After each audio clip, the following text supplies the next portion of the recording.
وَلَقَدْ يَسَّرْنَا الْقُرْآنَ لِلذِّكْرِ فَهَلْ مِن مُّدَّكِرٍ۔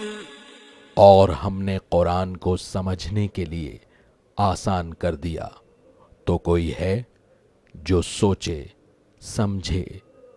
صوت القرآن، قرآن کی آواز۔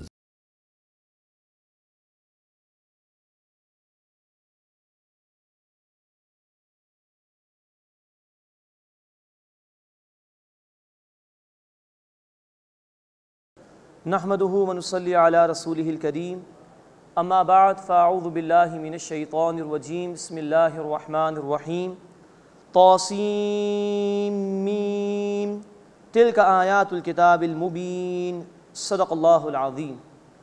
سورۃ الشعراء کا مطالعہ شروع کر رہے ہیں۔ نوٹ فرمائی کہ اسی سورہ مبارکہ سے قرآن حکیم کی 5ویں منزل کا آغاز بھی ہو رہا ہے۔ سورۃ الشعراء مکی صورت ہے اور آیات کی تعداد کے اعتبار سے سب سے بڑی مکی صورت ہے۔ سائز کے اعتبار سے سب سے بڑی مکی صورت سورۃ الاعراف، اور آیات کی تعداد کے اعتبار سے سب سے بڑی صورت سورۃ الشعراء ہے۔ اس سورہ مبارکہ کا مزاج بھی ویسا ہی ہے جیسا کہ سورۃ الاعراف اور سورہ ہود کا مزاج تھا، کہ رسولوں کے حالات اور واقعات کو تفصیل سے اللہ تعالیٰ نے بیان فرمایا ہے۔ اس سورہ مبارکہ میں انشاءاللہ ہم دیکھیں گے کہ رکوع نمبر 2 سے لے کے رکوع نمبر 4 تک موسیٰ علیہ السلام کے حالات کو بیان کیا گیا ہے۔ پھر 5ویں رکوع میں ابراہیم علیہ السلام کا ذکر ہے، اور پھر ان کے بعد رکوع نمبر 6 سے زمانی ترتیب کے اعتبار سے رسولوں کا ذکر آئے گا، یعنی نوح علیہ السلام سے رسولوں کے واقعات کا بیان شروع ہوگا۔ طاسین میم، یہ حروف مقطعات ہیں، انہیں علیحدہ علیحدہ پڑھا جاتا ہے، ان کے اصل معنی اللہ ہی کے علم ہے۔ تلک آیات الکتاب المبین، یہ روشن کتاب کی آیات ہیں۔ اب اس پہلے رکوع میں کچھ نعمتوں کا بیان بھی ہے اور عذاب کی وعیدیں بھی سنائی گئی ہیں۔ تلک آیات الکتاب المبین، یہ روشن کتاب یعنی قرآن کی آیات ہیں۔ لعلک باخع نفسک الا یکونوا مؤمنین، شاید اے نبی صلی اللہ علیہ وسلم آپ اپنے آپ کو ہلاک کر لیں گے کہ وہ ایمان نہیں لاتے۔ یعنی کہ یہ التفات ہے اللہ تعالیٰ کا اپنے حبیب صلی اللہ علیہ وسلم کی طرف، کہ آپ صلی اللہ علیہ وسلم تو اتنی محنت فرما رہے ہیں دعوت دین کے لیے کہ کہیں آپ ہلاک نہ ہو جائیں اس بات پر کہ یہ لوگ ایمان قبول نہیں کر رہے۔ اتنی محنت کی ہے اللہ کے حبیب صلی اللہ علیہ وسلم نے۔ ان نشأ ننزل علیہ من السماء آیۃ، اگر ہم چاہیں تو ان پر آسمان سے کوئی نشانی اتار دیں، یہ جو معجزات چارے ہم دے سکتے ہیں، فولت اعناقهم لها خاضعین، تو اس کے آگے ان کی گردنیں پست ہو جائیں۔ لیکن ظاہری بات ہے کہ اللہ کو یہ جبری ایمان مطلوب نہیں ہے، بلکہ اللہ نے امتحان کے لیے بھیجا۔ اب جو چاہے وہ نشانی پر غور و فکر کرے، اس قرآن پر غور و فکر کرے، ایمان قبول کرے، اور جو انکار کرے گا وہ اللہ کے عذاب میں مبتلا کیا جائے گا۔ وما یاتیہم من ذکر من الرحمن محدث، اور ان کے پاس رحمان کی طرف سے کوئی نئی نصیحت نہیں آتی، الا کانوا عنہ معرضین، مگر وہ اسے اعراض کرنے والے ہیں۔ فقد کذبوا، پس بے شک انہوں نے جھٹلایا، فسیاتیہم انباء ما کانوا به یستہزئون، تو جلد ان کے پاس اس کی خبریں آئیں گی جس کا وہ مذاق اڑاتے تھے۔ حقیقت واضح ہو جائے گی، اللہ کا عذاب آئے گا، یہ اس میں مبتلا کیے جائیں گے۔ اولم یروا الی الارض کم انبتنا فیہا من کل زوج کریم، کیا انہوں نے زمین کی طرف نہیں دیکھا ہم نے اس میں کس قدر عمدہ عمدہ ہر قسم کی چیزیں جوڑا جوڑا اگائی ہیں۔ یعنی کہ نباتات میں بھی میل اور فیمیل کا کانسیپٹ موجود ہے۔ پھر اللہ ایک ہی پانی برساتا ہے، زمین ایک ہی ہے، لیکن پیدا ہونے والے پھل اور سبزیاں اور فصلیں طرح طرح کی ہیں جو اللہ نے پیدا فرمائیں۔ ان فی ذلک لآیہ، بے شک اس میں نشانی ہے۔ وما کان اکثرهم مؤمنین، اور ان میں سے اکثر ایمان نہیں لانے والے۔ وان ربک لہو العزیز الرحیم، اور بے شک اے نبی صلی اللہ علیہ وسلم آپ کا رب غالب ہے، مسلسل رحم فرمانے والا ہے۔ یہ الفاظ جو ہیں آیت نمبر 8 اور 9 کے، یہ بار بار اس سورہ مبارکہ میں آئے ہیں۔ اللہ غالب ہے، چاہے تو فوراً پکڑ فرما سکتا ہے، لیکن یہ اللہ کی رحمت ہے کہ اس نے لوگوں کو ڈھیل دی ہے، مہلت دیے سنبھلنے کے لیے، فوراً پکڑ نہیں فرماتا، یہ اس کی رحمت ہے۔ اب حضرت موسیٰ علیہ السلام کا واقعہ شروع ہو رہا ہے۔ رکوع نمبر 2 میں ہم دیکھیں گے کہ فرعون کے دربار میں وہ تشریف لے گئے اور وہاں پھر اپنے معجزات بھی انہوں نے دکھائے تھے۔ وَإِذْ نَادَى رَبُّكَ مُوسَىٰ أَنِ ائْتِ الْقَوْمَ الظَّالِمِينَ، اور یاد کیجئے نبی صلی اللہ علیہ وسلم جب آپ کے رب نے موسیٰ علیہ السلام کو فرمایا کہ ظالم لوگوں کے پاس جاؤ، قوم فرعون یعنی فرعون کے قوم کے پاس، الا یتقون، کیا وہ ڈرتے نہیں؟ قال رب انی اخاف ان یکذبون، موسیٰ علیہ السلام نے عرض کیا کہ اے میرے رب میں ڈرتا ہوں کہ وہ مجھے جھٹلائیں گے، وَيَضِيقُ صَدْرِي، اور میرا دل تنگ ہوتا ہے، وَلَا يَنطَلِقُ لِسَانِي، اور میری زبان خوب نہیں چلتی، فَأَرْسِلْ إِلَىٰ ہارون، بس ہارون علیہ السلام کی طرف پیغام بھیجتے۔ یعنی قوت خطابت میں اللہ میں کچھ کمزوری محسوس کرتا ہوں تو ہارون کو بھی وہی عطا فرما دے، میری مدد فرما اس کے ذریعے سے۔ وَلَهُمْ عَلَيَّ ذَنبٌ فَأَخَافُ أَن يَقْتُلُونِ، اور ان کا مجھ پر ایک جرم بھی ہے، بس مجھے ڈر ہے کہ مجھے قتل نہ کر دیں۔ یہ تفصیل آئے گی انشاءاللہ سورۃ القصص آیت نمبر 15 میں کہ ایک شخص موسیٰ علیہ السلام کے ہاتھوں وہ قتل ہو گیا تھا، وہ تفصیل اس مقام پر بیان ہوگی۔ اے اللہ کیونکہ ایک میرے اوپر جرم بھی ہے ان کا، ایک شخص کو میں نے قتل کر دیا تھا، میرا سینہ بھی کچھ تنگ ہوتا ہے، تو اللہ تو ہارون کو وحی دے دے، اور مجھے ڈر ہے کہ وہ مجھے جھٹلائیں گے۔ یہ اندیشے موسیٰ علیہ السلام نے ظاہر کیے، پیش کیے اللہ کے حضور میں۔ قال کلا، اللہ تعالیٰ نے فرمایا کہ ہرگز نہیں، فاذهبا بآیاتنا انا معکم مستمعون، تم دونوں ہماری نشانیوں کے ساتھ جاؤ، بے شک ہم تمہارے ساتھ ہیں، سننے والے ہیں، ہم تمہاری پشت پناہی پر موجود ہیں۔ فاتیا فرعون، بس تم دونوں فرعون کے پاس جاؤ، فقولا، بس کہو، انا رسول رب العالمین، بے شک ہم تمام جہان والوں کے رب کے رسول ہیں، ان ارسل معنا بنی اسرائیل، کہ تو بھیج دے ہمارے ساتھ بنی اسرائیل کو۔ یہاں دو باتیں موسیٰ علیہ السلام نے ہارون علیہ السلام نے رکھی ہیں فرعون کے سامنے کہ ہم رسول تمام جہان والوں کے رب کے۔ یہ بہت بڑی بات تھی جو پیش کی گئی ہے فرعون کے دربار میں، اس لیے کہ یہی فرعون تھا جس نے دعویٰ کیا تھا۔ سورۃ النازعات آیت نمبر 23 میں الفاظ ہیں فقال انا ربکم الاعلی، اس سے کہا میں تمہارا سب سے بڑا رب ہوں، تو ڈنکے کی چوٹ پر یہ حق بیان کیا ہے، ظاہری بات اس سے برداشت تو نہیں ہو سکتا تھا۔ دوسری بات یہ کہ بنی اسرائیل کو غلام بنا کر رکھا ہوا تھا، سستی مزدوری مل چکی تھی ان لوگوں کو، اور خون پسینے کی کمائی ان کی یہ فرعون اور اس کے لاؤ لشکر کھا جایا کرتے تھے، تو یہ بات بھی ان سے برداشت نہیں ہونے والی تھی۔ تو یہ دو باتیں اس کے سامنے بیان کی۔ قال الم نربک فینا ولیدا، فرعون نے کہا کہ ہم نے تجھے بچپن میں اپنے درمیان پالا نہیں، ولبثت فینا من عمرک سنین، اور تو ہمارے درمیان رہا اپنی عمر کے کئی برس۔ اب یہ احسان جتا رہا ہے۔ وفعلت فعلتک التی فعلت وانت من الکافرین، اور اے موسیٰ تو نے وہ کام کیا جو تو نے کیا اور تو ناشکروں میں سے ہے۔ اب یہ گھٹائی پر آ گیا ہے فرعون، اور اس طرح کا رویہ اس سے اختیار کیا۔ قال فعلتها اذا وانا من الضالین، موسیٰ علیہ السلام نے کہا کہ میں نے وہ کیا تھا جبکہ میں حق کی تلاش کرنے والوں میں سے تھا، ابھی نبوت کا ظہور نہیں ہوا تھا۔ ففررت منکم لما خفتکم، بس جب میں تم سے ڈرا تو میں تم سے بھاگ گیا، یہاں سے چلا گیا۔ فوہب لی ربی حکما وجعلنی من المرسلین، بس میرے رب نے مجھے حکمت عطا فرمائی اور مجھے رسولوں میں سے بنایا۔ وَتِلْكَ نِعْمَةٌ تَمَنُّهَا عَلَيَّ أَنْ عَبَّدْتَ بَنِي اسرائیل، اور یہ کوئی نعمت ہے جس کا تو مجھ پر احسان رکھتا ہے کہ تو نے بنی اسرائیل کو غلام بنا لیا ہے۔ یعنی کہ ترکی بترکی جواب دیا موسیٰ علیہ السلام نے، مجھ پر احسان جتا رہا ہے کہ تم لوگوں نے میری پرورش کی اپنے محل کے اندر، اور پوری قوم کو تم نے غلام بنا کر رکھا ہوا ہے، یہ تمہیں دکھائی نہیں دیتا؟ تو گویا ترکی بترکی جواب دیا۔ قال فرعون وما رب العالمین، فرعون نے کہا کہ تمام جہان والوں کا رب کون ہے؟ اب وہ ڈھٹائی پر آیا۔ اب موسیٰ علیہ السلام مسلسل ایک تقریر فرما رہے ہیں اس کے دربار میں۔ قال رب السماوات والارض وما بینہما، موسیٰ علیہ السلام نے فرمایا کہ رب ہے آسمانوں کا اور زمین کا اور جو کچھ ان کے درمیان ہے، ان کنتم موقنین، اگر تم یقین کرنے والے ہو۔ قال لمن حولہ الا تستمعون، اس نے اپنے ارد گرد کے لوگوں سے کہا کیا تم سنتے ہو؟ مراد ہے کہ اس نے ذرا موسیٰ علیہ السلام کی توجہ کو ڈائیورٹ کرنا چاہا، کیونکہ موسیٰ علیہ السلام تو بڑے ڈنکے کی چوٹ پہ بات کر رہے تھے، تو اس نے دیکھا کہ میری پوزیشن کمزور ہو رہی ہے تو ٹیکل کرنا چاہا۔ قال لمن حولہ الا تستمعون، اس نے اپنے ارد گرد کے لوگوں سے کہا کیا تم سنتے ہو؟ قال ربکم ورب آبائکم الاولین، موسیٰ علیہ السلام نے گفتگو جاری رکھی، فرمایا کہ رب ہے تمہارا اور تمہارے پہلے باپ دادا کا۔ قال ان رسولکم الذی ارسل الیکم لمجنون، فرعون بولا بے شک تمہارا رسول جو تمہاری طرف بھیجا گیا ہے وہ دیوانہ ہے، مجنون ہے، معاذ اللہ۔ قال رب المشرق والمغرب وما بینہما، موسیٰ علیہ السلام نے فرمایا کہ وہ رب ہے مشرق کا اور مغرب کا اور جو کچھ ان دونوں کے درمیان ہے، ان کنتم تعقلون، اگر تم عقل سے کام لو۔ وہ یہ ڈنکے کی چوٹ پر اللہ کی توحید کو وہاں پر موسیٰ علیہ السلام بیان فرما رہے ہیں۔ قال لئن اتخذت الہا غیری لاجعلنک من المسجونین، فرعون بولا اگر تم نے کوئی معبود بنایا میرے سوا تو میں ضرور تمہیں قیدیوں میں داخل کر دوں گا۔ اب یہ ہوتا ہے ہر دھرموں کا اور جابروں کا رویہ، دلیل کوئی ہوتی نہیں کہ دلیل کے جواب دلیل سے دیں، حق سامنے آ چکا ہے لیکن دلیل کا جواب دلیل سے نہیں دے رہا، تشدد پر اتر آیا کہ میں تمہیں قید کر دوں گا۔ ہر دور کے ظالم و جابر یہی کرتے ہیں، حکمران یہی کرتے ہیں جو کہ ظالم و جابر ہوتے ہیں، اہل حق کا مقابلہ کر نہیں سکتے دلیل سے، تو کہتے ہیں ان کو جیلوں میں ڈال دو۔ قال اولو جئتک بشیء مبین، موسیٰ علیہ السلام نے فرمایا کہ خواہ میں تیرے پاس ایک واضح معجزہ لے کر آؤں تب بھی؟ قال فأت بہ ان کنت من الصادقین، تو اس نے کہا کہ اگر تم سچوں میں سے ہو تو لے آؤ۔ فألقى عصاه فإذا هي ثعبان مبین، بس موسیٰ علیہ السلام نے اپنا عصا ڈالا، اچانک وہ اژدہا بن گیا۔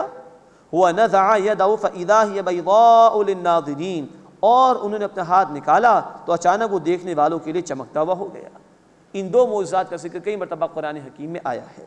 اب تیسرا رکوع شروع ہو رہا ہے، جادوگروں سے مقابلہ، وہ اس کا بیان ہے، اور پھر جادوگر ایمان لے آئے تھے اس کا ذکر آ رہا ہے۔ قال للملئ حوله ان هذا لساحر علیم، فرعون نے اپنے ارد گرد کے سرداروں سے کہا بے شک یہ ماہر جادوگر ہے۔ یرید ان یخرجکم من ارضکم بسحرہ فماذا تأمرون، وہ چاہتا ہے کہ تمہیں اپنے جادو کے زور سے تمہاری زمین سے نکال دے، تو تم کیا مشورہ دیتے ہو؟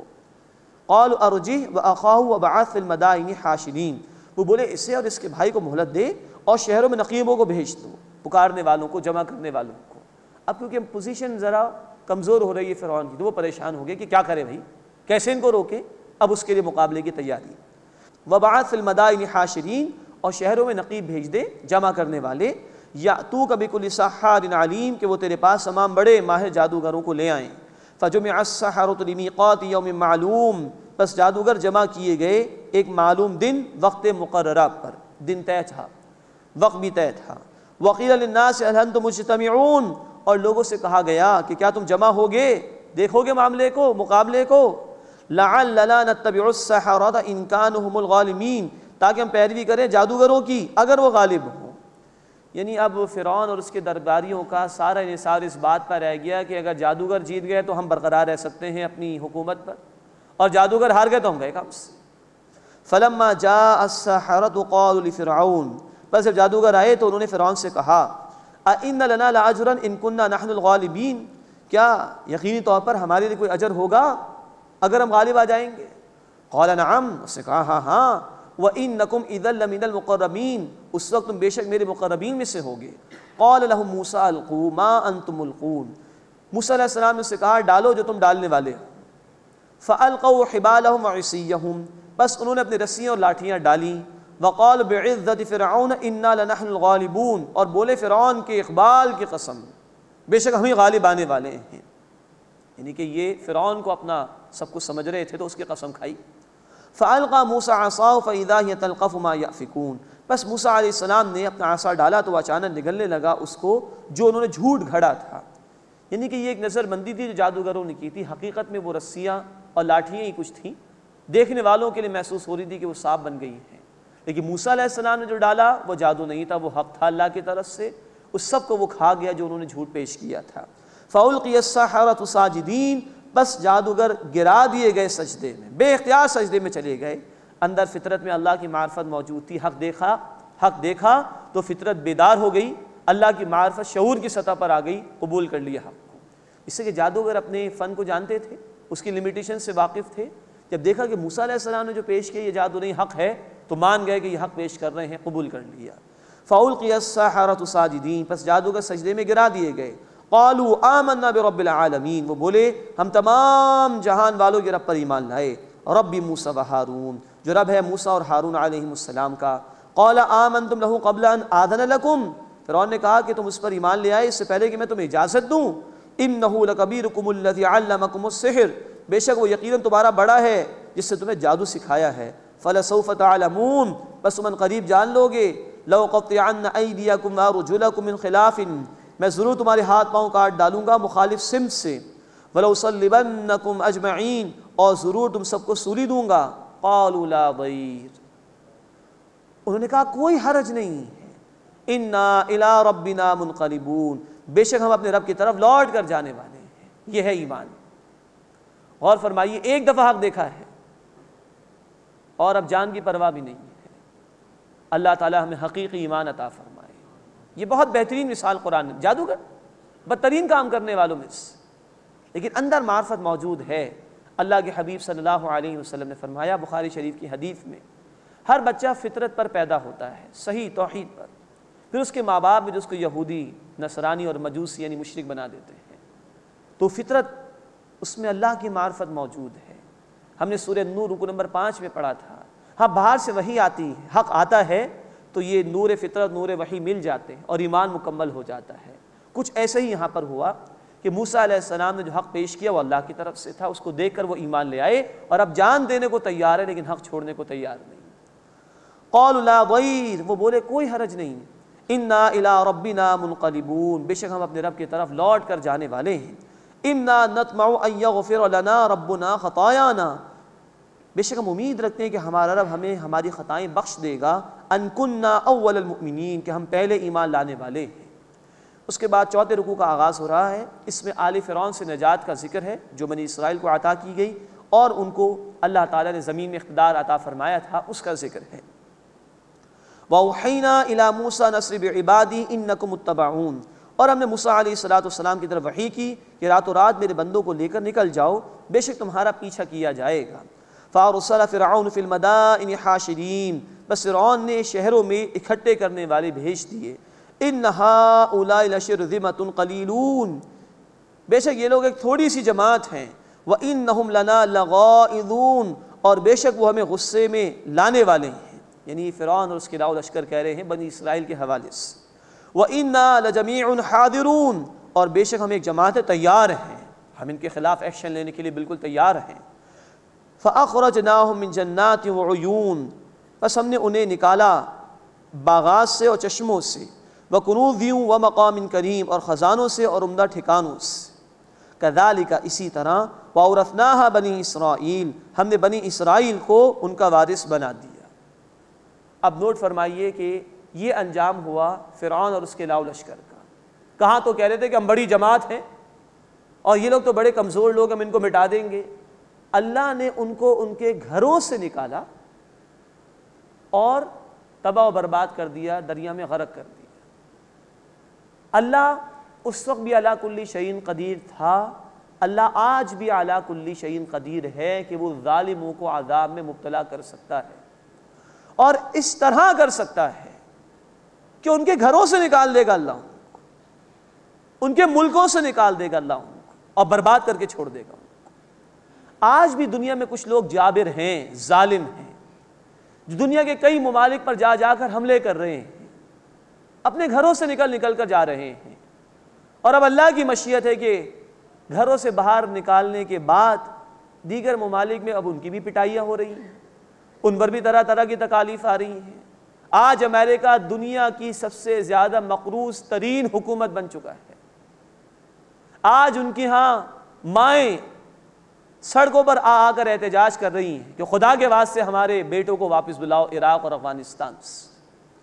اللہ آج بھی علی کل شیء قدیر ہے، ظلم کو برداشت نہیں کر سکتا اللہ، ایک حد تک اللہ ڈھیل دیتا ہے اس کو۔ تو ہر دور کے ظالموں اور جابروں کے لیے اللہ نے کچھ بیان کیا کہ اس فرعون کو لاؤ لشکر سمیت گھروں سے نکال دیا گیا، ان کے باغات، ان کے چشمے، ان کی خدانے، ان کے عمدہ ٹھکانے سب پیچھے کے پیچھے پڑے رہ گئے اور ان کو اللہ نے غرق کر دیا۔ کذالک، اسی طرح، وَأَوْرَثْنَاهَا بَنِي إِسْرَائِيل، ہم نے ان کا وارث بنا دیا بنی اسرائیل کو۔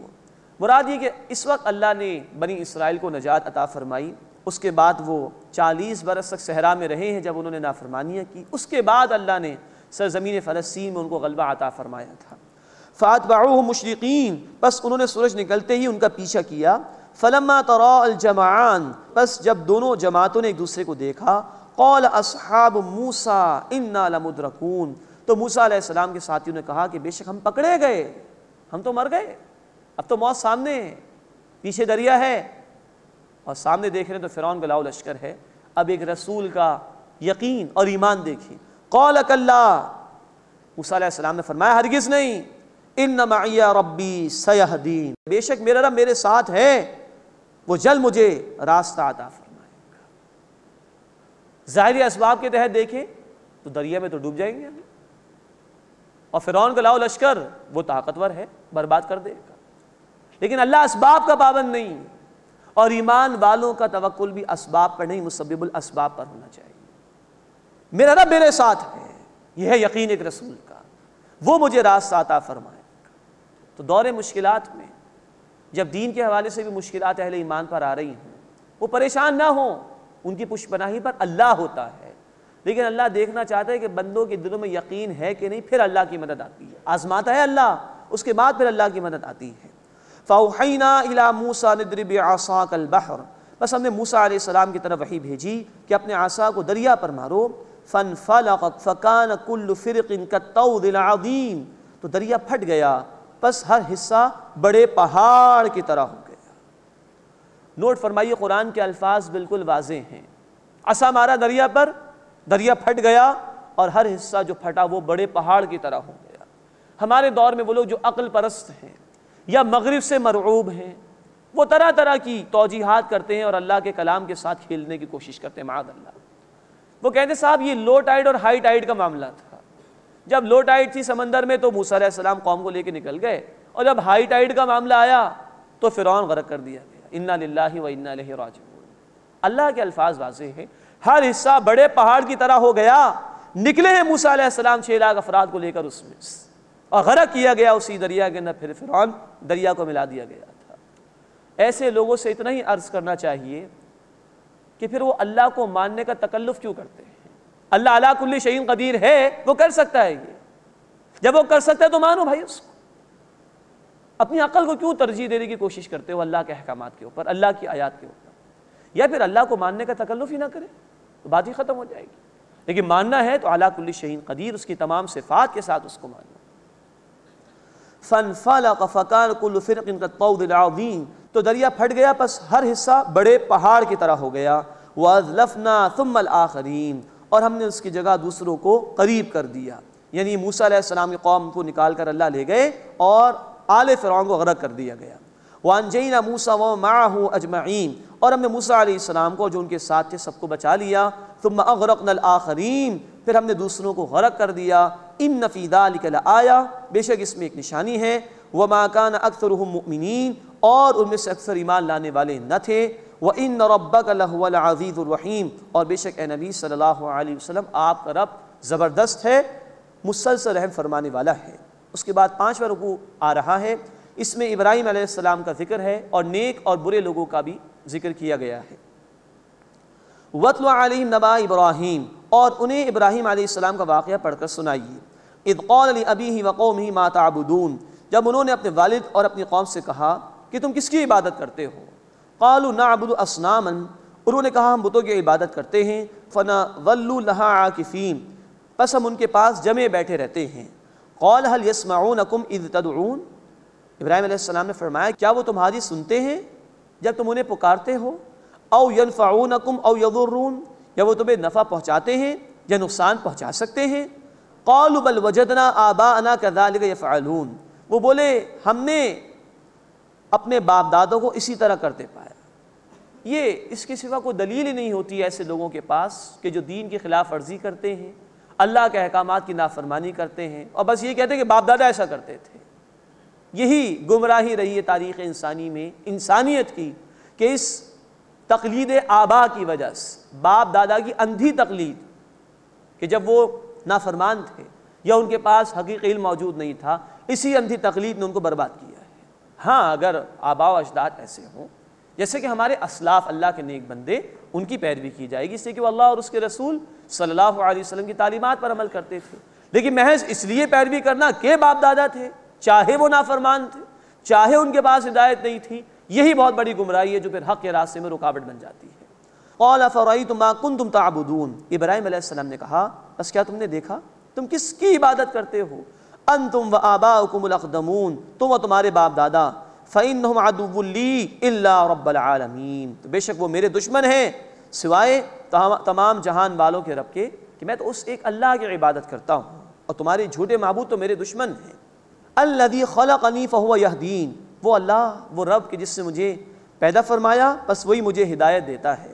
والذی هو یطعمنی ویسقین، اور وہی ہے جو مجھے کھلاتا ہے اور مجھے پلاتا ہے۔ وَإِذَا مَرِضْتُ فَهُوَ يَشْفِينِ، اور جب میں بیمار ہو جاتا ہوں تو وہ مجھے شفا دیتا ہے۔ نوٹ فرمائیے، یہ پیغمبرانہ اخلاق کا ذکر ہوا یہاں پر۔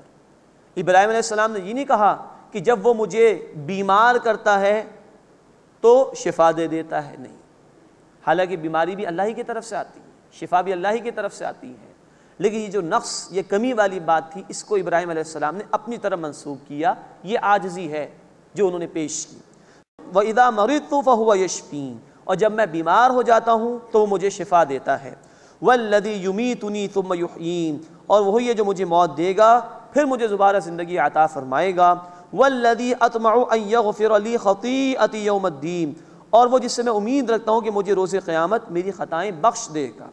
یہ ہے رب کا تعارف، اس کو پکارنا چاہیے، اسی سے توقعات وابستہ رکھنا چاہیے، اسی کے احکامات پر عمل کرنا چاہیے۔ ربی ہب لی حکم والحقنی بالصالحین، اے میرے رب مجھے حکمت عطا فرما اور مجھے نیک بندوں کے ساتھ ملا دے۔ غور فرمائیے کہ ابراہیم علیہ السلام دعا فرما رہے کہ اللہ مجھے نیک بندوں کے ساتھ شامل فرما دے۔ یہ اجتماعیت کی طرف اشارہ ہے۔ اکیلے اکیلے زندگی بسر کرنا ہمارے دین میں پسندیدہ نہیں ہے۔ قرآن نے ہمیں تلقین فرمائی، سورہ توبہ آیت نمبر 119، وَكُونُوا مَعَ الصَّادِقِينَ، سچے اور نیک لوگوں کے ساتھ ہو جاؤ۔ اس لیے کہ دنیا میں انسان جب نیک لوگوں کے ساتھ اٹھے گا بیٹھے گا تو نیکی کا جذبہ اس کے اندر پیدا ہوگا۔ اللہ ہمیں بھی نیک لوگوں کے ساتھ جڑنے کی توفیق عطا فرمائے۔ وَاجْعَلْ لِي لِسَانَ صِدْقٍ فِي الْآخِرِينَ، اور میرا ذکر خیر جاری فرما دے بعد میں آنے والوں۔ اللہ نے اس دعا کو قبول فرمایا۔ ہم جو قربانی پیش کرتے ہیں یہ ابراہیم علیہ السلام ہی کی سنت ہے۔ ہم نماز میں درود پڑھتے ہیں، جہاں نبی صلی اللہ علیہ وسلم کا ذکر خیر ہوتا ہے وہاں ابراہیم علیہ السلام کے حوالے سے بھی ذکر آتا ہے۔ اللہم صلی علی محمد وعلی آل محمد کما صلیت علی ابراہیم وعلی آل ابراہیم انک حمید مجید۔ واجعلنی من ورثۃ جنۃ النعیم، اور مجھے نعمت والی جنت کے وارثوں میں سے بنا دے۔ اب ذرا عاجزی دیکھیے، اللہ کے رسول ہیں، ان کے لیے تو جنت طے ہی طے ہے اللہ کے ہاں، لیکن اللہ تو مجھے عطا فرما دے۔ بندے کو کبھی بھی اپنی عبادت کے اوپر کوئی ناز نہیں ہونا چاہیے، بلکہ عاجزی ہو، اللہ میرا کوئی کمال نہیں، تو مجھے جنت عطا فرما دے اپنے فضل اور اپنے کرم سے۔ وَجَعَلْنِي مِن وَرَثَةِ جَنَّةِ النَّعِيمِ، اور مجھے نعمتوں والی جنت کے وارثوں میں سے بنا دے۔ وَاغْفِرْ لِأَبِي، اور میرے والد کو بخش دے۔ إِنَّهُ كَانَ مِنَ الضَّالِّينَ، بے شک وہ گمراہ لوگوں میں سے ہے۔ نوٹ فرمائیے کہ یہ مکی صورت ہے، سورۃ الشعراء۔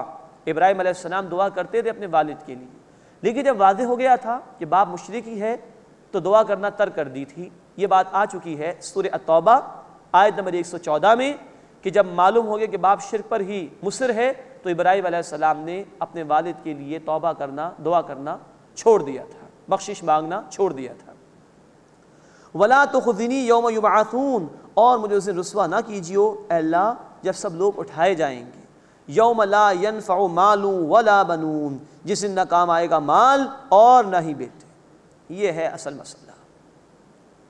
یہ اولاد، یہ مال، یہ دنیا کی زینت کے لیے ہے۔ اصل معاملہ یہ کہ انسان کیا نیک اعمال لے کر اللہ کے حضور میں جا رہا ہے۔ ہاں اگر مال کو اللہ کی اطاعت میں خرچ کیا، اللہ کے راستے میں خرچ کیا تو یہ صدقہ جاریہ بھی بنے گا۔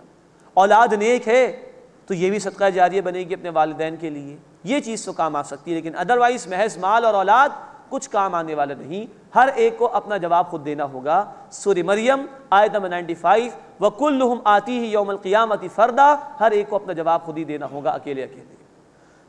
یوم لا ينفع مال ولا بنون، جس دن کام نہ آئے گا نہ مال اور نہ ہی اولاد بیٹے۔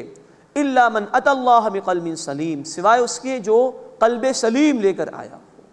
مراد یہ کہ وہ قلب کہ جس میں اللہ کی معرفت موجود ہو، اللہ کے لیے شکر کے جذبات موجود ہوں، وہ قلب کہ جس میں کفر اور نفاق موجود نہ ہو، یہ قلب جو لے کر آئے گا اس کو اللہ کے ہاں بخشش ملے گی، نجات ملے گی۔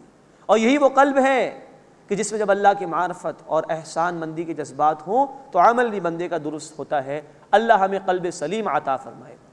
وَأُذْلِفَتِ الْجَنَّةُ لِلْمُتَّقِينَ، اور جنت تقوی اختیار کرنے والوں کے نزدیک کر دی جائے گی۔ اللہم انا نسألک الجنہ، اے اللہ ہم تجھ سے جنت کا سوال کرتے ہیں۔ وَبُرِّزَتِ الْجَحِيمُ لِلْغَاوِينَ، اور دوزخ ظاہر کر دی جائے گی گمراہ لوگوں کے لیے۔ اللہم اجرنا من النار، اے اللہ ہمیں آگ کے عذاب سے محفوظ فرما۔ وَقِيلَ لَهُمْ أَيْنَ مَا كُنْتُمْ تَعْبُدُونَ، اور انہیں کہا جائے گا کہاں ہیں وہ جن کی تم عبادت کرتے تھے، من دون اللہ، اللہ کے سوا۔ هَلْ يَنْصُرُونَكُمْ أَوْ يَنْتَصِرُونَ، کیا وہ تمہاری مدد کر سکتے ہیں یا اپنی ہی مدد کر سکتے ہیں؟ فَكُبْكِبُوا فِيهَا هُمْ وَالْغَاوُونَ، بس وہ اور گمراہ اس جہنم میں اوندھے منہ ڈال دیے جائیں گے۔ جن جھوٹے معبودوں و بتوں کو پکارا گیا تھا سب اس میں ڈال دیے جائیں گے۔ وَجُنُودُ إِبْلِيسَ أَجْمَعُونَ، اور ابلیس کے لشکر سب کے سب، قَالُوا وَهُمْ فِيهَا يَخْتَصِمُونَ، وہ کہیں گے جبکہ وہ جہنم میں آپس میں جھگڑ رہے ہوں گے، کوئی بتوں کو برا بھلا کہہ رہا ہوگا، کوئی شیطان کو برا بھلا کہہ رہا ہوگا اس نے مروا دیا، کوئی اپنے کسی دوست کو برا بھلا کہہ رہا ہوگا کہ اس نے مجھے مروا دیا، ایک دوسرے پر الزام تراشی کرتے ہوئے جھگڑ رہے ہوں گے۔ تَاللَّهِ إِن كُنَّا لَفِي ضَلَالٍ مُبِينٍ، اللہ کی قسم بے شک ہم کھلی گمراہی میں تھے۔ اِذْ نُسَوِّيكُم بِرَبِّ الْعَالَمِينَ، جب ہم تمہیں تمام جہان والوں کے رب کے ساتھ برابر ٹھہراتے تھے۔ یہ بتوں کی طرف اشارہ ہے۔ وَمَا أَضَلَّنَا إِلَّا الْمُجْرِمُونَ، اور ہمیں صرف مجرمین نے گمراہ کیا۔ نوٹ فرمائیے، تاریخ انسانی میں انسانیت کے ساتھ ایک ظلم یہ بھی ہوا کہ پنڈت اور پروہت اور پادری اس قسم کے لوگوں نے انسانیت سے مال بٹورنے کی خاطر یہ دھندے اختیار کیے کہ بھئی تم براہ راست اللہ سے نہیں مانگ سکتے، تم تو بڑے گناہگار ہو، ہماری مٹھیاں گرم کرو، ہمارے ہاتھ گرم کرو، ہم تمہیں اللہ کے قریب کر دیں گے، ہم بخشوا دیں گے تمہیں، معاذ اللہ۔ اس قسم کے مجرم لوگ تھے جنہوں نے لوگوں کو توحید سے دور کیا اور اللہ اور بندوں کے درمیان حائل ہو گئے تھے، جبکہ محمد کریم صلی اللہ علیہ وسلم کا ایک بڑا کمال یہ ہے کہ آپ نے بندوں کو اللہ سے جوڑا ہے، ایک اللہ سے پکارنے والا بنایا۔ وَمَا أَضَلَّنَا إِلَّا الْمُجْرِمُونَ، اور ہمیں گمراہ نہیں کیا مگر صرف مجرمین نے۔ فَمَا لَنَا مِن شَافِعِينَ، بس ہمارے لیے کوئی سفارش کرنے والا نہیں ہے۔ وَلَا صَدِيقٍ حَمِيمٍ، اور نہ ہی کوئی غمخوار دوست ہے۔ فَلَوْ أَنَّ لَنَا كَرَّةً فَنَكُونَ مِنَ الْمُؤْمِنِينَ، بس کاش ہمارے لیے دوبارہ دنیا میں لوٹنا ہو جائے تو ہم اہل ایمان میں سے ہو جاتے۔ یہ ہے بہت بڑی بہت بڑا اگر، بہت بڑی حسرت، اگر ہمیں لوٹا دیا جائے، کاش ہمیں لوٹا دیا جائے تو ہم مومن ہو جائیں گے۔ یہ حسرت کے سوا کچھ نہیں ہے۔ اس دنیا میں اللہ نے جو مہلت دی ہے یہی اصل ہے، یہاں محنت کرنی ہے جو کرنی ہے، وہاں آخرت میں صرف نتائج ہیں، عمل کرنے کا موقع یہاں پر ہے۔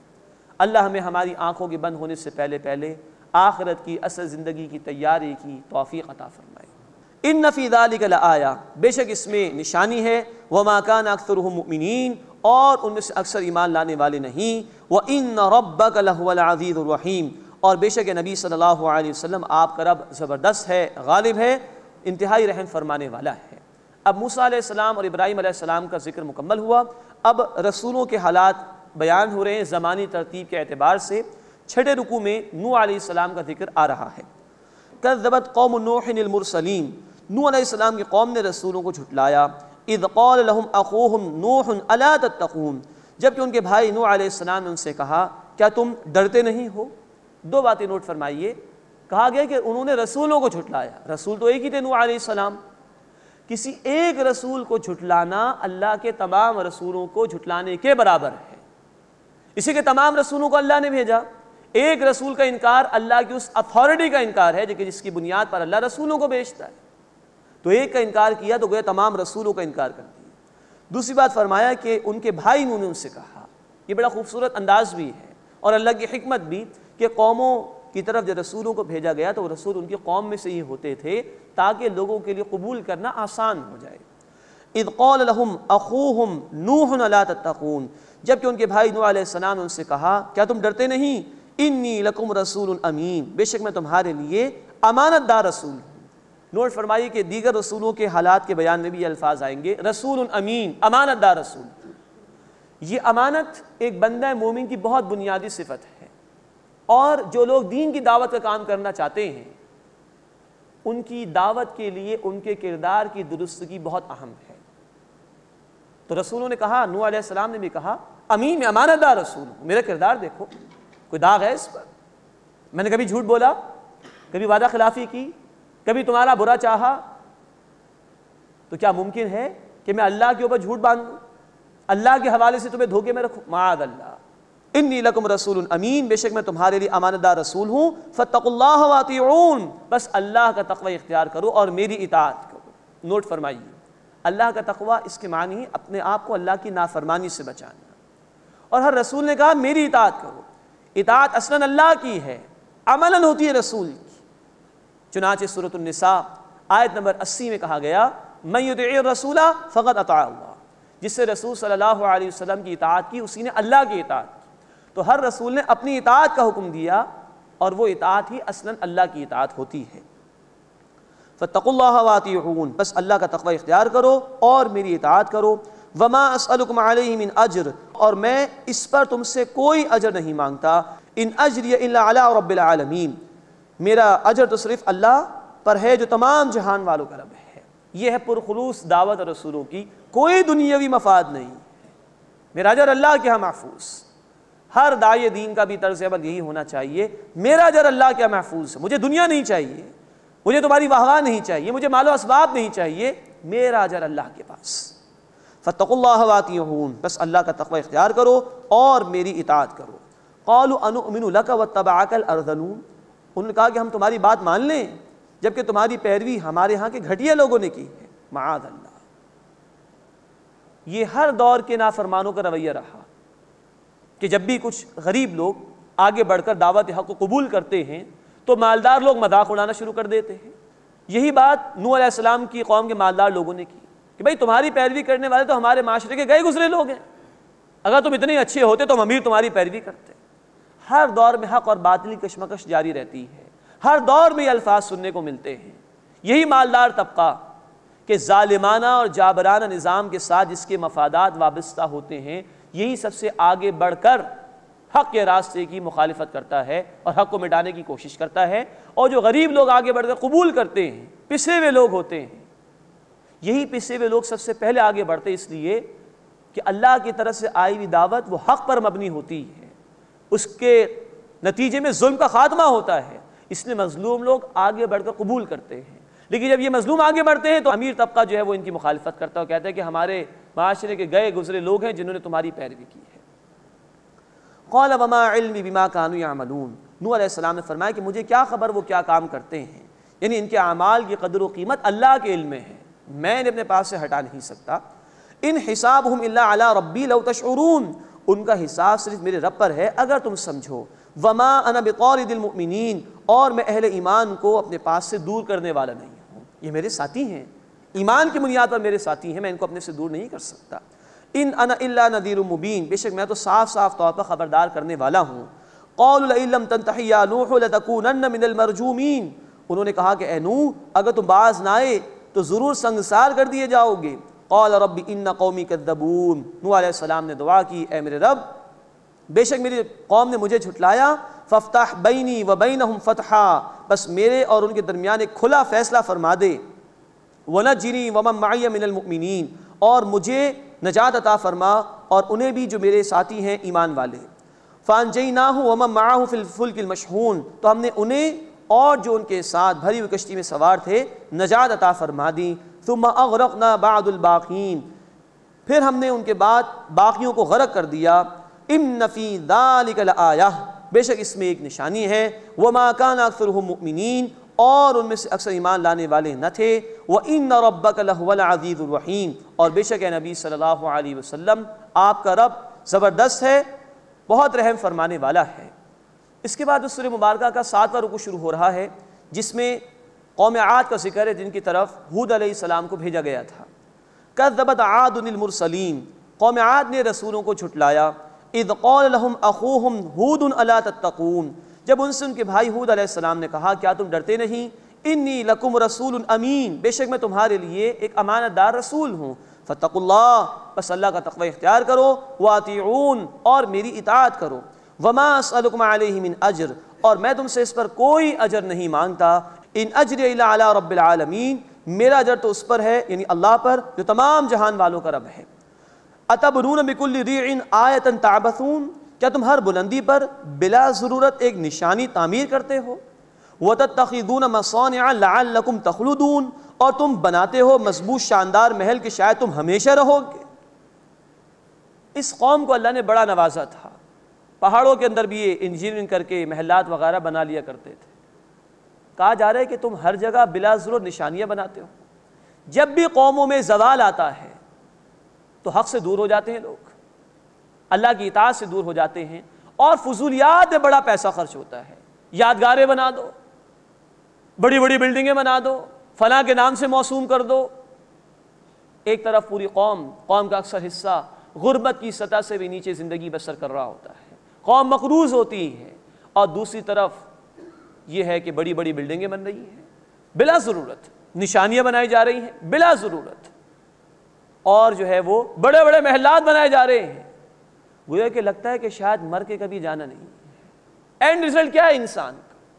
2 فٹ نیچے 6 فٹ کا گڑا، 2 گز کفن، یہ ہے کچھ۔ اور یہ دنیا کی زندگی، سورۃ الحدید آیت نمبر 20، وَمَا الْحَيَاةُ الدُّنْيَا إِلَّا مَتَاعُ الْغُرُورِ، یہ دنیا کی زندگی محض دھوکہ اور فریب ہے۔ تو بڑے بڑے محلات تم بنا رہے ہو، کیا تمہیں یہ یاد نہیں کہ موت آ سکتی ہے؟ اسی میں مگن، آخرت کو بھلا دیا، موت کو بھلا دیا تم نے۔ سوچو، وَتَتَّخِذُونَ مَصَانِعَ لَعَلَّكُمْ تَخْلُدُونَ، اور تم بناتے ہو مضبوط شاندار محل کہ شاید تم ہمیشہ رہو گے۔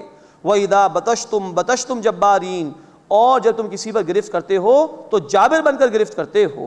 فَاتَّقُوا اللَّهَ وَأَطِيعُونِ، بس اللہ کا تقوی اختیار کرو اور میری اطاعت کرو۔ وَاتَّقُوا الَّذِي أَمَدَّكُم بِمَا تَعْلَمُونَ، اور اس سے ڈرو جس نے اس طریقے پہ تمہاری مدد کی جو تم جانتے ہو۔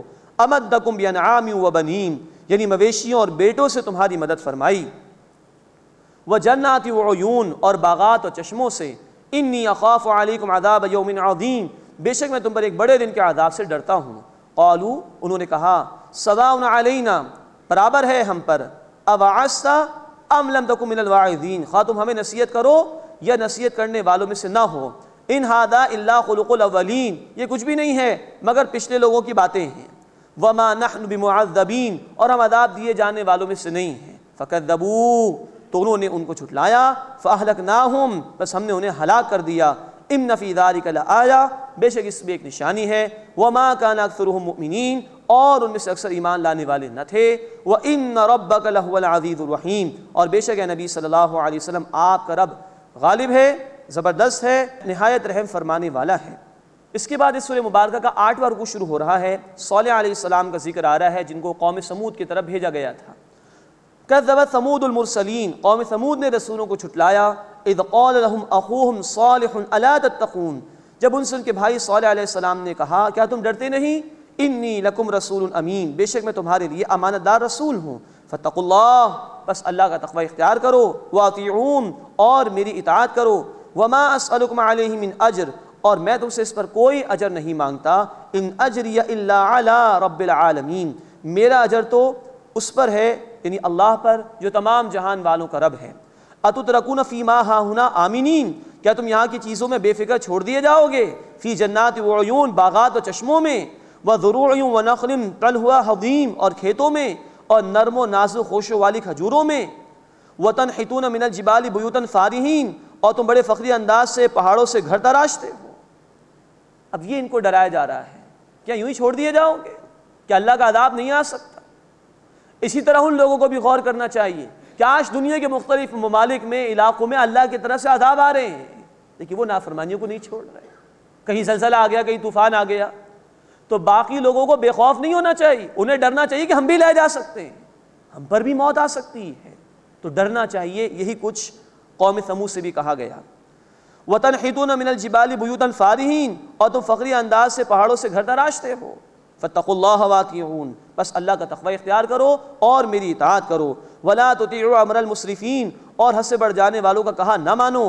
الَّذِينَ يُفْسِدُونَ فِي الْأَرْضِ وَلَا يُصْلِحُونَ، جو فساد کرتے ہیں زمین میں اور اصلاح نہیں کرتے۔ قالوا، انہوں نے کہا، انما انت من المسحرین، بے شک تم تو سحر زدہ لوگوں میں سے ہو۔ ہر دور کے لوگوں نے حق والوں کو دیوانہ ہی کہا ہے، انہوں نے بھی یہی کہا کہ تم تو سحر زدہ لوگوں میں سے ہو۔ ما انت الا بشر مثلنا، تم تو نہیں ہو مگر ہمارے جیسے ایک انسان۔ فاتی بآیۃ ان کنت من الصادقین، بس اگر تم سچے لوگوں میں سے ہو تو کوئی نشانی لے آؤ۔